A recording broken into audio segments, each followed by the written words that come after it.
I think that there's a little bit of difference here, where what you're doing is you're creating a full story. You're creating this long tail, you're creating longer content and then breaking it down, whereas people are using phones or where it's more of what you said at the beginning.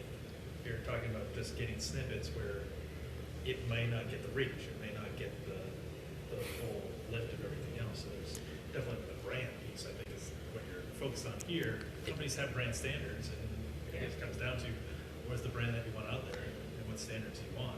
Well, and it's also the lift, right? So like, if you want all of these questions answered, on the right here, I want a content strategy that picks those off. The way you might have done that in the written world, 5 to 10 years ago, is say, I'm going to build a content strategy with blog posts based on this, and we're going to roll out once every 2 weeks a new one of these, and at the end, we're going to rank better for wood-fired pizza.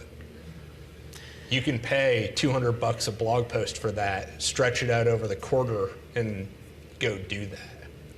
You can't with video, right? Like, even if you have somebody who's real competent with their phone and doing this, like that same structure is hard to build. The lighting is hard to replicate once a week when you go do these things. Like, all of that is harder. So like, message here is like, if you go do and shoot that once and then drip this out once every 2 weeks, the world at large still thinks you're doing the same thing. They're still getting, similar touch point at a similar time.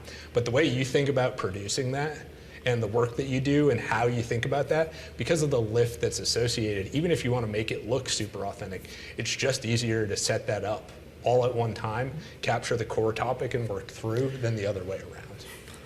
Yeah, I believe that if you get to this first, always do your paper edits first. Before you decide what camera, what lighting, what anything, that right there is the story. And I don't care if it's mom and pop wood fire or a national chain, everybody's doing the same thing. Whether or not you pick up a fancy camera or not, or you go to Best Buy and say, I'm gonna do this, and your passion's gonna come through, what you wanna produce, but this right here, your game plan, it's going to be crucial. I used to work the other way around. At the very beginning of my career, everybody wanted the one video, and it was really, really difficult because everybody was producing the same thing, same look and feel. But once you work backwards, I think that it is the hardest thing first, because content comes from a script, comes from an idea. It's harder to think about, like, where are we going through this?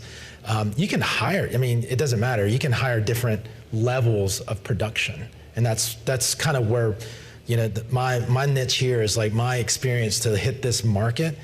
It's game changer, because we don't need a giant space.